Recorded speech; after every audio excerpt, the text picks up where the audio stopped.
Ladies and gentlemen, welcome to Michael and Friends.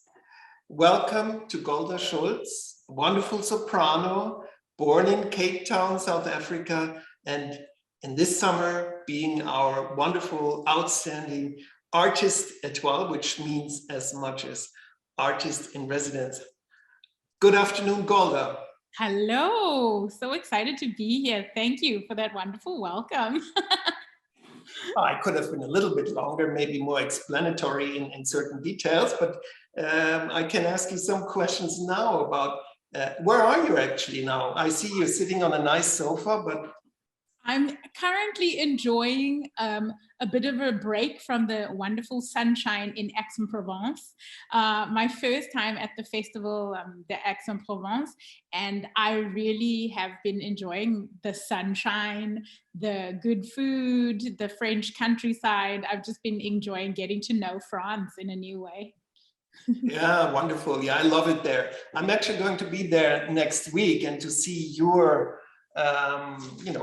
presentation with the Mahler Second Symphony. You have one of the key roles in this symphony, and it's being staged by Romeo Castellucci and my good friend Esa-Pekka Salonen, who will also be at the festival with the Vienna Philharmonic doing Messiaen Turangalila Symphony, which I'm really looking forward to.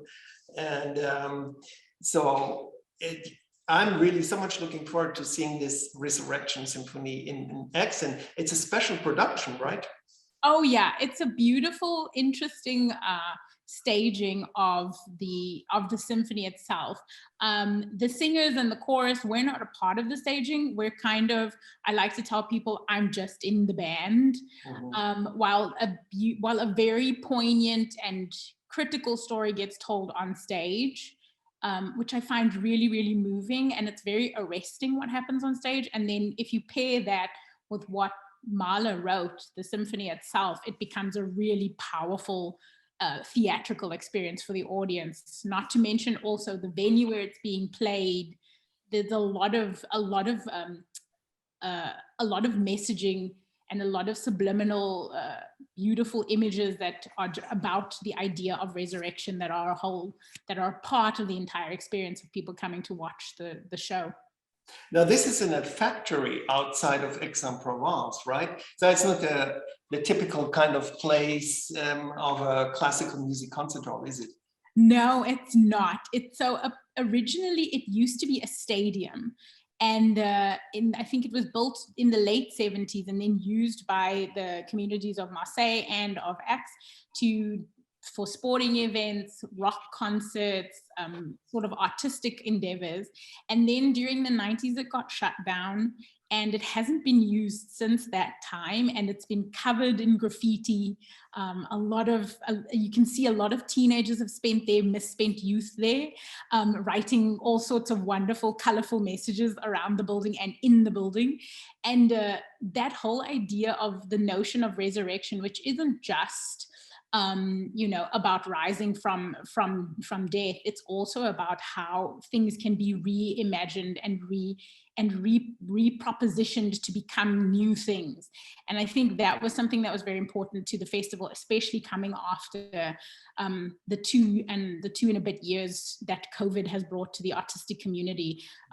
The idea that we're all rising like phoenixes from the ashes and we're creating new ways to interpret music because we've all had to start leaning on new industries like technology, like being able to do conversations via Zoom, like we're having now, or doing concerts online. All of these things have been a way to reimagine classical music and its position in the world. And I think it's really interesting that Aix has decided that they as a festival want to take this space, which has until now been unused, and they want to use it to create new and arresting and thought-provoking works, and also help people to understand that classical music can consistently and continually have a place in our current society, and it can speak to us where we are, even when it's coming from Mahler or from Mozart or from the Chevalier of Saint-Georges, all of these wonderful, great composers, and how their music can still be positioned and be a part of the current conversation. Do you think we need to go more to these kind of places with classical music, classical performance? Do you think we need to do more staging, more mise en scène, more lighting in order also to reach out for younger audiences? I think that there's a space where that is a way to invite audiences, new audiences, into the conversation of classical music. But I also don't think that it's necessary that this has to be the way that we replace traditional spaces. I think what's important is that, you know, when you're thinking of, because we're talking about, the basis of this question is the question of diversity, because that's the question of diverse audiences. How do you get diverse audiences into these spaces and having these interactions with classical music? But it's not just about going in and reimagining the mise en scène, as you say, or reimagining how classical music should be positioned. That's part of the conversation, but it's also about making sure that audiences, young audiences, audiences that might not have originally been the chief consumers of the art, it's about also making them aware that classical spaces, concert halls, classical opera houses, that these are spaces that are open to them as well, that these are spaces that they too themselves can inhabit as audience members, as critical listeners, as excited audience members. And that's the next part of the conversation. It's not just about making them think, oh, well, if it's only happening at the stadium, then that's the thing I'll go to. It's about how do we translate people being interested in something like this new space, and how do we translate that intrigue and move them into the classical space and then show them, but there's also so much more, and there's lots of other things that you're welcome to explore as an audience member. Do you see a lot of young people at these concerts? I was very, very happy to see lots of young people interested. But the thing, you know, even when I was doing Rake's Progress at the Metropolitan Opera, an opera that a lot of classical audience members will say it's a bit of an avant-garde opera because it's Stravinsky and it's neoclassicism and it's all of those, you know, high words. But what was really interesting is that the audience was extremely young. There were people in their 20s, intrigued not because of the music always necessarily, but just because the story sounded interesting and people were intrigued by that story. And then when you put together a really good constellation of great musicians who are enthusiastic about their work, who are willing to engage with an audience, you know, in terms of social media, in terms of their engagement online, and really bringing an audience into the space, I think that totally makes it quite clear to me that there's an audience that wants to come. It's about making sure they recognize that the audience space is as much their space as someone who might be a traditional classic music lover. Now let's go a little bit to your vita, to your curriculum vitae, as one says. You were born 1983 in Cape Town. 1983, that was not the easiest of times. That was still a time when things were developing, when racism was still dominating South African life and the lifestyle and the life of Black people.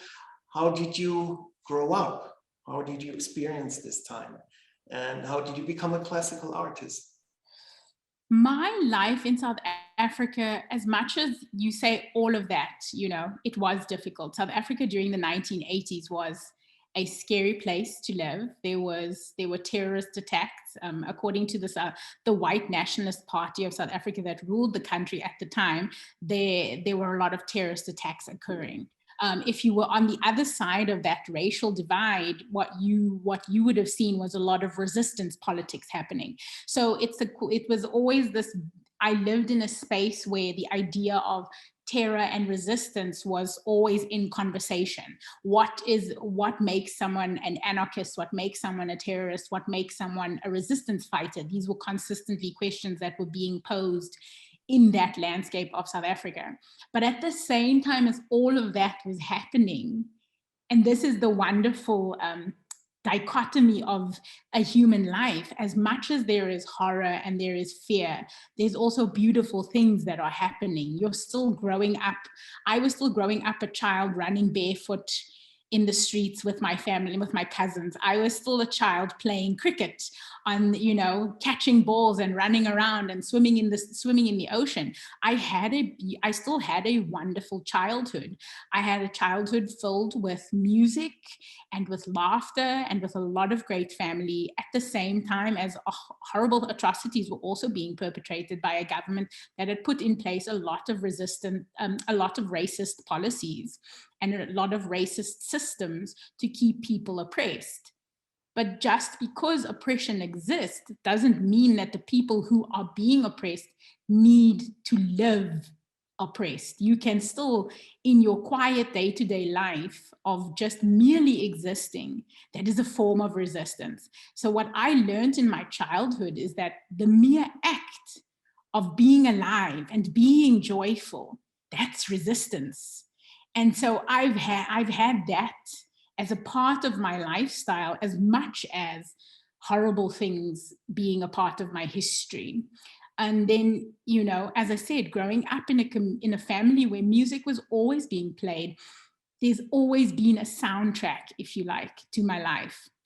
Classical music as a vessel for me, as a way for me to interact with the world, it's as easy and it was and it is as easy an extension for me as musical theater, as listening to pop music. For me, music is music. It speaks to you at an atomic level. It speaks to you as a person, and music vibrates through every human being in unique and beautiful ways and changes all of us consistently. And that's how, you know, that's how music and classical music has been a part of my life. It's just a natural extension of just the soundtrack. But how exactly did you meet classical music? So my mom, one of her cousins, my aunt Joan, she was a music teacher at the high school where she taught. And she always had a piano and a home organ, because she was also the church organist. She had these in their home. And when I was about 3 years old, I would always waddle my way toward the piano and the organ and try to make noises. And I would clamber up onto the piano seat and I would start ponking and plonking away at the piano. And my aunt would always sometimes sit with me from time to time, and she would play tunes and I would repeat them or try to mimic whatever she played. And from that, she then told my mom that it seemed like I had a natural aptitude toward music and I had a natural ear, and that she knew a teacher, a violin teacher, who helped young children who couldn't necessarily read music yet, but he helped young children to play violin. And so at the age of 4 or 5, I started playing violin. And like me, just like me. Exactly. I was a violinist at one time. We have a lot in common then, so you know. So me with my tiny quarter-sized violin, learning to play Twinkle, I had the same, Little Star. And that was how exactly, the tiny violin. I started learning Twinkle, Twinkle, Little Star, Three Blind Mice.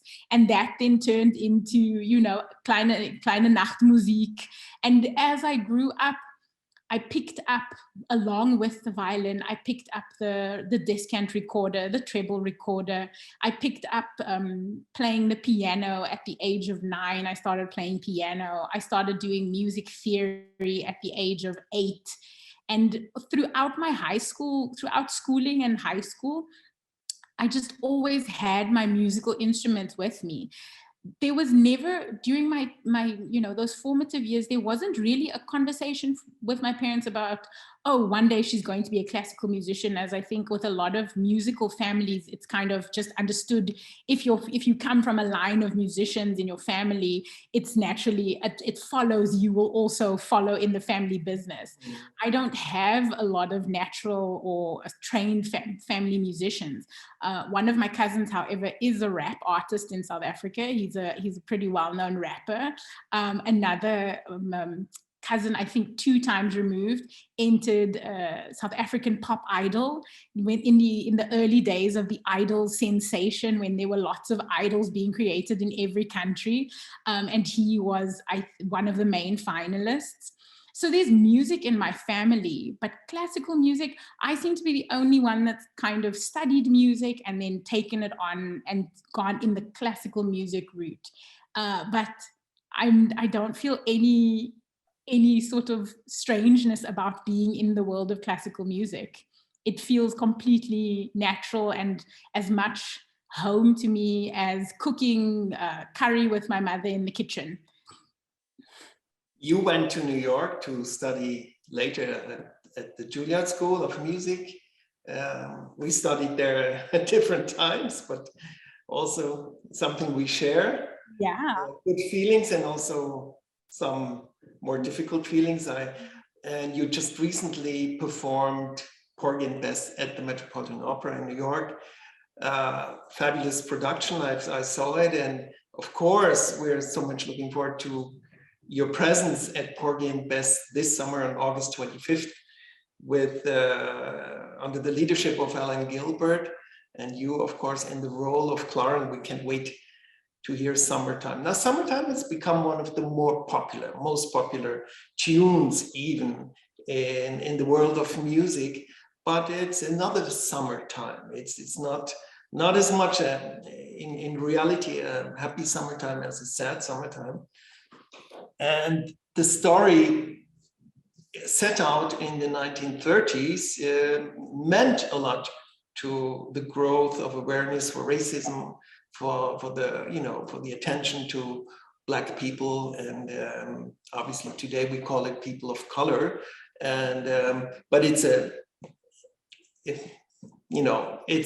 tough story, and it's about love. It's about the impossibility of love and the not having a chance, which of course has changed and still today is part of this reality. Mm-hmm. What does the opera mean? Is it for you like the one also like a Bible? Well, at its core, I liked what you said about it initially, that, it's about love. It's about how love sometimes cannot be the thing that saves, and that sometimes love is not all. And that is a very sad fact. And I think that in itself is such a completely universal story. And that is what makes Porgy and Bess a brilliant opera, is that it takes this very universal notion, but then places it in a specific community and shows, and I think this was a very conscious decision. Not only was this based on a novel, about a possibly true event, it was also a very conscious decision by Gershwin to show that despite what the politicians, despite what that current time period in America had said about the Black experience, that opera said very emphatically that Black people and their community, that people of color and the communities within which they live, they are rich with hope, they are rich with desire, and therefore that should be recognized. And that because they have that, their humanity should also be recognized. And I love that. Is it a perfect idea? Is it a perfect storytelling? Maybe not. But the fact that someone had the courage to tell that version of the Black experience, I salute that endeavor, and I'm grateful that historically it has remained a part of the canon, because there are so few Black stories that have remained a part of the canon. I mean, there's Tremonisha, which is also a story about Black existence in the Black community. There's also the opera Voodoo, which was written by Harry Lawrence Freeman, which also speaks about Black experience. And these operas have not necessarily remained in the canon, and they have not remained a part of the conversation of Black lives and Black lives in storytelling, And I think that that's what's important, is that Porgy and Bess isn't just the only story. And what I've really appreciated is that now, with the whole movement after 2020, there is this focus from promoters and presenters to authentically start to seek out Black stories and Black experiences so that we can also tell those stories. And that's what I find really exciting. And for me, Porgy and Bess is not just a beautiful opera. I think it's that, absolutely. But what I do recognize is that it's an opera which has allowed people of color to own space within classical Western composition. And that wasn't really the case before. I mean, we're just, this summer we're discovering music by Florence Price and by other, you know, George Walker is one of these composers. I just heard his work at Carnegie Hall recently. Wonderful composers, which we don't know anything about. And George Gershwin, as a white composer, of course, was one of the first strong personalities who made this an issue. And that brings me to the question, you know, at Lucerne this summer, we have the theme of diversity. It's for us a very, very challenging theme. And some people say, you don't need to do this in Switzerland, you don't have any problems, but the story is different. And as an international festival, we also feel a responsibility to address issues in classical music. And classical music is not really known for not being elitist and for not being open to everybody, although a lot of things have really happened also with the great educational projects like Simon Rattle did with the Berlin Phil. And, you know, I think also the El Sistema movement has done a lot with Gustavo Dudamel from Venezuela. It's sort of come to a halt, but there are a lot of wonderful projects now out in the community. And Porgy and Bess, to me, is still a project. And I can't wait to hear it. I mean, it's not been done a lot in Switzerland. And so Alan Gilbert certainly is a force and will make it great. Now, the work, to me, the one question, is it necessary to have all singers being Black? Or is it perhaps better to mix it? Alan Gilbert obviously is a white, comes from the white community, but is it still today necessary to make it so exclusive? Is the vision of George Gershwin right today? I think it takes us back to the conversation that you know, you and I had previously maybe off camera, where you were talking about your experience when you were at Juilliard. Right. The notion that there weren't that many musicians of color in the classical department that you saw. I also had that experience when I was studying there as a singer. There weren't that many people who looked like me. So you get this false idea that there can't be that many well-trained Black musicians. What Porgy and Bess makes wholly and completely apparent is that that idea is incorrect and false. And it is important to see that. It is important to see classically well-trained Black musicians, Black singers standing on stage and performing the work as the opera that it is. I think that that's so essential because it is about unfortunately, when we're talking about notions of diversity, when we're talking about notions of inclusion and equity, representation matters. And representation means being able to see those people about whom we speak enact their stories for themselves with their authentic lived experience playing out so that an audience who watches either can begin to grapple with some false notions that they have, or if someone who is from that community that is being portrayed on stage sees their stories represented, they then in turn feel seen by community at large. Representation matters. And it's not just about representation of color and representation of race and ethnicity. Representation of body size matters. Representation of different cultural backgrounds matters. That's why, you know, being a person who is plus size, like I am, being considered a plus size woman, it's important for me to play stories where predominantly, you know, skinny lovely model-like women, like all these wonderful ingenue characters, gets played by someone like me, so that a young girl who is plus sized can see a possibility in a story where she can be the love interest. And if you can have someone imagine a story, imagine themselves in a story, there's something about that that creates hope. And hope, when sparked, is a fire that is very difficult to put out. And yes, the story of Porgy and Bess isn't a brilliant and wonderful story. I mean, it's about a community that is really almost undone by natural disaster, by the disaster of, the drug industry. But still, even with all of that happening, that community continues to hope. And that's the story that matters. Hope matters. And the way that hope is fostered is through representation. Representation matters. So we need to make a statement about diversity. We need to bring it to the attention that we need to be having that conversation consistently. We always need to be asking ourselves, who in our community is not seen? Who in our community needs light?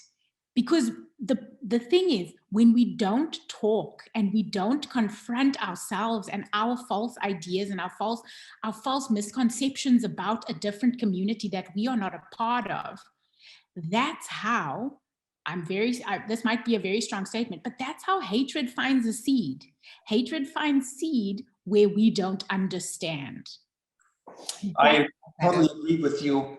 We present the Chiniki organization this summer. It was also one of the key projects next to you. I don't know if you've met Chichi. I love Chichi so much. And Chichi, if you ever want to talk to somebody who understands that representation matters, this is the woman to talk to. Bring her two orchestras, the junior orchestra in the beginning of the festival and the Chiniki orchestra, the professional orchestra at the end. And already now I'm being asked, well, are they good enough for the Lucerne Festival? Can they live up to the expectations of the Berlin Philharmonic? And I have to say, it's a completely different story. We have to create room. The Lucerne Festival, even being one of the top festivals, has to create room for the art of those organizations. And we have to also be willing to give them a room to grow. I think that's so important. Obviously, it's a very good orchestra. I mean, Cheko Kane-Mason is a world star today, and a cellist. But if we apply the same rules as we do to those who have made it because they've been pushed in another way, because they've had more opportunities, much more, in a more wide-oriented culture, then it will never happen. And obviously, I see the incredible progress this organization is taking and the daily work that flows into it, and also an atmosphere of music making that is different from the one we experience here, and has different approaches, different attitude, and that in a way might develop classical music into new dimensions and much more important dimensions, and not only being a project for Black communities, but changing our mindset.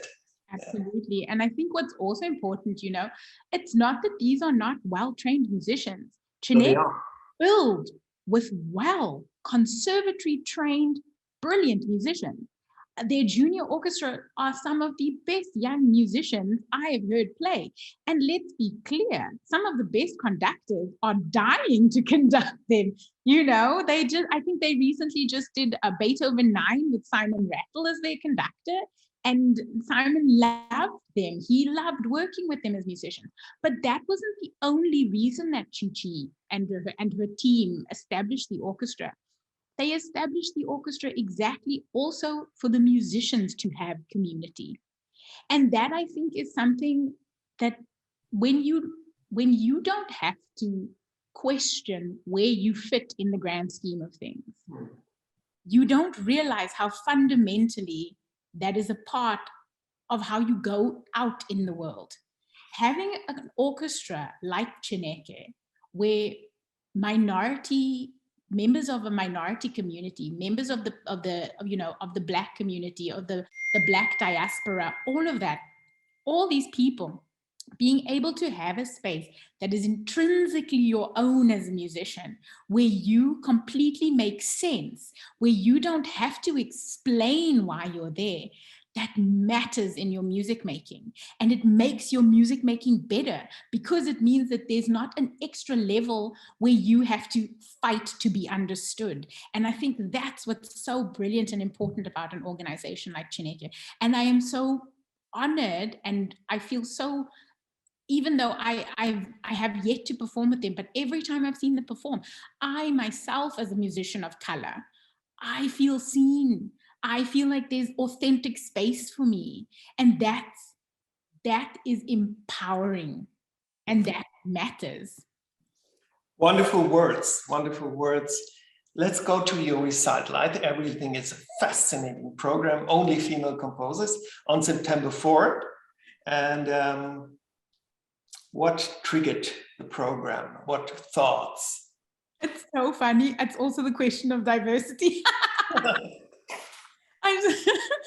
I got a little tired of being only in conversation with men. If I, at the end of the day, when you're working on music, it's you, the musician, the performer, the interpreter, in a conversation with the composer, trying to understand their intention, trying to understand the intention of the poet who wrote the words or the librettist who wrote the words.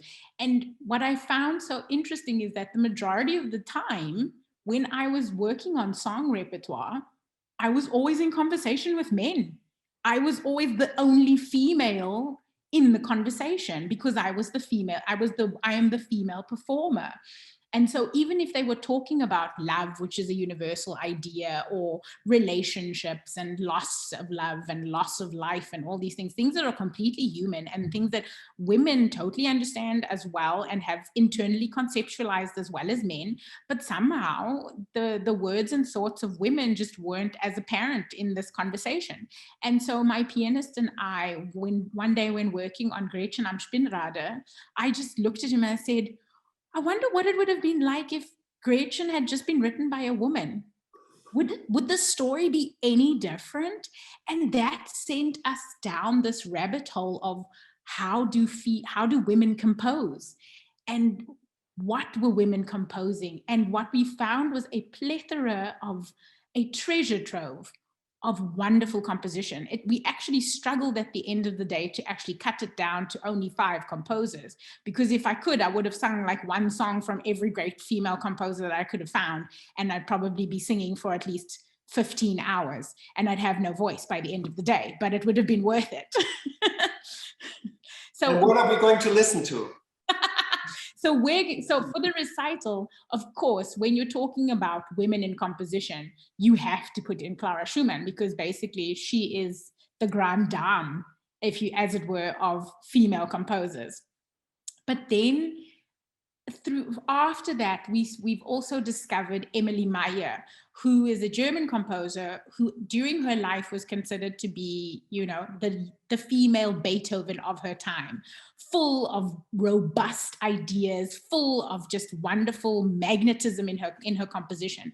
But after she died, her music was basically forgotten. Actually, not basically, completely. Like with many female composers. Like many female composers. The music died when they died. When they died, when they put down their pen, their music disappeared. And that is so tragic to me. Rebecca Clarke is an English-American composer who during her life, she's predominantly known as a violist. And then her viola, a lot of violists will know her work for sonata. And she also wrote, I think, a really well-known viola concerto. But her song repertoire, it's so beautifully diverse. It is so magical the way that she wrote and composed. But the most interesting thing about her is that her father disowned her when she wanted to become a musician. And she went through her life, he disowned her. And she worked her bum off and got scholarships, moved to America, and worked as a working female composer and performer. Never married, and she did it. And after that, you don't hear about her. Then there's, of course, Nadia Boulanger, who honestly, I think anyone who knows any 20th century composition. Also a grande dame, huh? Exactly, but she's predominantly known as the pedagogue of 20th century composition. She taught all the great composers. And the reason she taught all the great composers is because she needed to make sure that Lily, her sister, who's better known as a composer, she needed to make sure that Lily was taken care of. Lily was very sickly. Lily composed and played violin. And Nadia needed to make sure once her parents had died that there was a steady flow of income in the house. So she put her dreams of composition basically down as a hobby. And she taught everything she knew to Aaron Copland, to Bernstein, even to Quincy Jones. So when I talk about Nadia Boulanger, I basically tell people Nadia Boulanger is the reason that we have pop music today, because without her, Quincy Jones wouldn't have been able to. I mean, of course he might have, but I say that he would never have. He would never become the great producer that he was, because he listens with such an acute ear. And this is an ear that you hear is trained by such a great mind as Nadia Boulanger's. So those are the four great women that we found historically. And then what was really important to us, and it's so funny that we're having this conversation about diversity, because it comes back to this, is that I wanted to make sure that we keep making it apparent that composition isn't just something that happens in the past, especially female composition. Female composition is a current topic. There are great women composing right now who are adding to the music that is available. And it is important that we support these women as well as supporting our male colleagues who are composers. But for me, it is even more important that we support our female composers. So I'm friends with the composer Kathleen Tagg. She's also a great music arranger and orchestrator, and a great pianist who works in extended techniques of piano. And she and my friend Lila Palmer, who is a poetess and a librettist, the two of them wrote us a new collection of songs, which became the title of the entire program, This Be Her Verse. And it speaks about female life experience in the 21st century. And it's amazing. I love it. And the best part is that whenever we're performing these works, somehow these pieces tend to be the audience's favorite. And it's a favorite across the board. It's a favorite of young listeners. It's a favorite of older listeners. People who originally have told us after concerts, I wasn't really sure I was going to like the new piece, but I think it's my favorite of all of them, not just because of the words and the story, but also just how the music plays out and what's happening. This is one of the things we also, of course, see every day at their working for the Lucerne Festival. Programs with composers that people don't know have a more difficult stance. We need to do a lot more communication, which us as an art team, organization brings us much further. But always after the performance, people come to us and say, wow, I didn't know this composer. I didn't expect it. And then, but again and again, people buy Beethoven and Brahms. This year we decided not to do a Brahms with Yannick Nézet-Séguin and the Philadelphia Orchestra, but he's so enthusiastic about Florence Price and her works, just released a recording of all the symphonies, and we're doing the first symphony by her. And I mean, I've listened to it over and over again. It's wonderful work. It's charming. It has power. It's a different vitality. Mm-hmm. And of course, we would sell more tickets with Brahms than we sell with Florence Price, but we also know we create new repertoire. And I thank you also for making these efforts with contemporary music and bringing new works and fascinating audiences and doing great projects like you're now doing in X. In Lucerne, you will see one of the most beautiful concert halls, modern, acoustic. Acoustic is top. You can just release your voice and it sounds great. Jean Nouvel is the architect, and you have the Lake of Lucerne in front of you. Take some time to go rowing if you want to. Will be a great time. And I'm so excited. I think I may predict as the artistic and executive director that you are going to enlighten us, our audience, our hearts. And I can't wait to hear Summertime with. Oh, thank you. I really, really appreciate you taking the time to talk to me about this stuff. But, you know, I always think at the end of the day, because we were talking initially, like, how do we get audiences interested in this question of diversity? And it's not just about programming things. It's about us as the artists being advocates for the work, being advocates for the change, and showing our audiences that change isn't scary if somebody you respect and you admire takes you through it. So it's amazing to me that Yannick has discovered Florence Price, because I think her music's brilliant as well as him. She also wrote brilliant songs. I'm sad that I couldn't put them on the program, but that's the next program's, that's for the next program.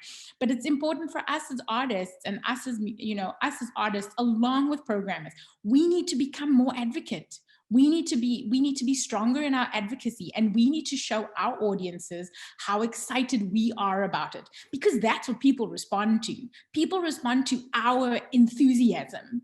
And when what I've done with this program is that whenever we present it live, I always talk to the audience about these women. I tell them about my story and the journey that Jonathan and I have had discovering these works.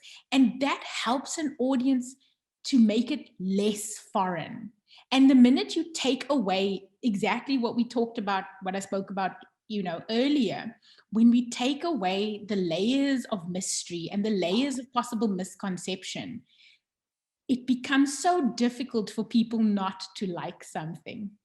It's impossible not to like something when you truly are confronted with someone who is enthusiastic about it, when you're confronted with someone else's true joy in an experience. It's so difficult to distrust that. And that's what I'm so excited to share with the Lucerne audience. And I'm so excited to bring this music to you all. And I'm so excited not only to bring this program, but I'm also excited to do the Mahler songs, because I love those songs. I love Mahler, and you know, I've admired his work for a couple of years now, and I really love these songs so much, and I'm so excited to share them with the audience. I love all the music that we're doing. I love Porgy and Bess because there's so many great tunes. And I'm excited for people to hear all this beautiful music. And thank you so much for this wonderful conversation, because I feel excited 100 times more than I was before, especially because I'm going to go rowing on the lake. Yeah, we're going to rent a boat for you. Yeah, no, I mean, it's going to be great. And thank you for this final statement, the closing and opening statement, because it's been for us a heart opener, getting to know you and in this talk. And now, of course, as a resident artist, as the artiste étoile of the Lucerne Festival. And it will be great, I know. And the Lucerne Festival will be changed after your performances, I'm sure. So I will see you next week in Aix-en-Provence. And we're so much looking forward to this residency. Thank you so much for being with us, and all the best and much success.